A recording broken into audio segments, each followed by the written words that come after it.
او داسې قصه وه چې زمونږ یو د لرګي صندوق او د صندوق مخه د لاس په ټوکه یې جوړه وه. یوه حصه کې یو زنځیر او یو غټ کلب پروت و. هغه صندوق به مې مور زمونږ جامې کېښودې. ظهیره هغه صندوق به مې مور زمونږ جامې کېښودې او بیا ناڅاپي مې یوه ورځ هغه صندوق ولیدو، خو چې کتل مې نو د خان کاکا د مال ځای کې وه. اوس درته ووایم هوبهو زمونږ صندوق و. په یوه منډه مې تر کوره ځان راورسو او مور ته مې ویلې ادې زمونږ صندوق څه نه دی؟ هغه صندوق خو د خان کاکا څاروي ګیا خوري. راته مسکی شوه، راته ویې ویل لیونیه زویه زمونږ صندوق او په هغې صندوق کې فرق نشته، بس دومره فرق دی چې موږ پکې جامې کېږدو او زه دا منمه چې هغوی پکې واښه اچوي.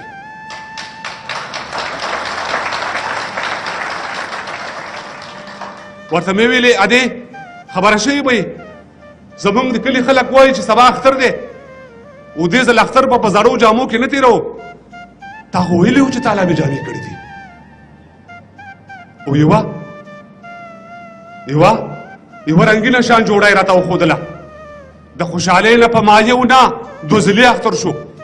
د خوشحالۍ نه په یو ډوله کوره ووتمه.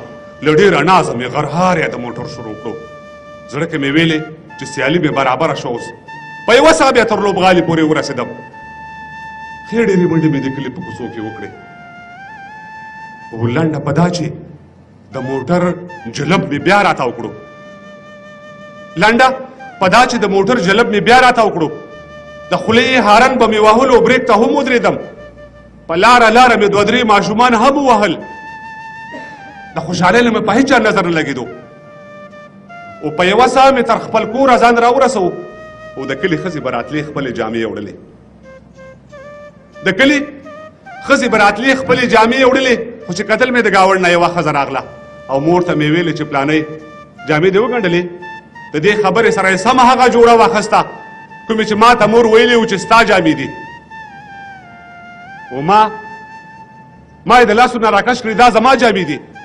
او هغې په ډېره بدسترګۍ ما ته پیغور راکړو او مور ته مې خپله مزدوري ورکړه او یې ویډلې. او زه په ژړا شوم او مور ته مې ورمنډه کړله. هغې سینې پورې جوخت ونیولم ښه د لاسه یې راته راکړه خو قانع یې نه کړم.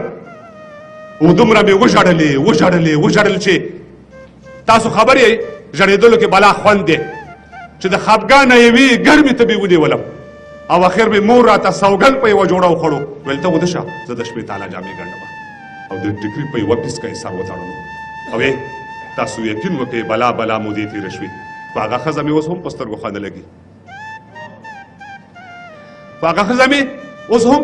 نه لګي. او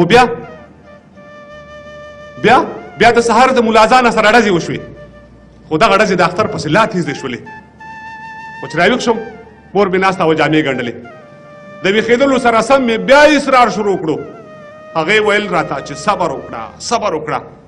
زه صبرېدم چېرته په خپله خبره ټینګ ولاړو او شاید چې نور حوصله ور پاتې شوې نه وه. او راته معلومه شو چې خدای ګدا جامې پردۍ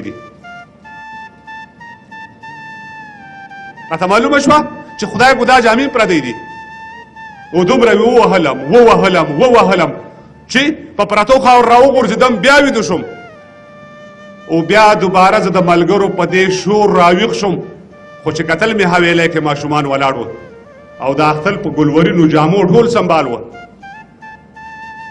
مور مې ویل ورته چې ودرېږئ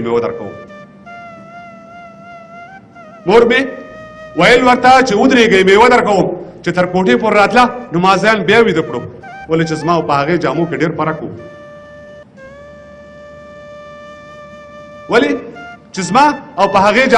فرق و. کوټې ته راغله د کټوۍ نه د غنمو نه په خپل پلو کې زر واړولې بیا ووته. او زه نور پوه نه شم خو د مور مې یو خبر واورېده. ویلې بچو ګورئ خفه نه شئ زه کونډه یمه. زه نور پوه نه شم خو د مور مې یو خبر واورېده. ویلې بچو ګورئ خفه نه شئ زه کونډه یمه. خو ماشومانو د غنمو نه وانه خستې.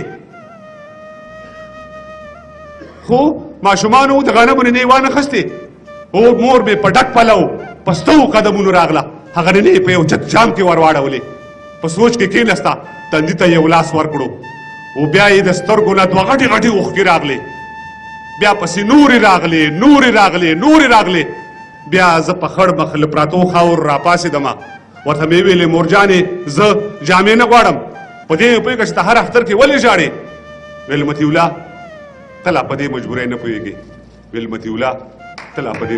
پوهېږې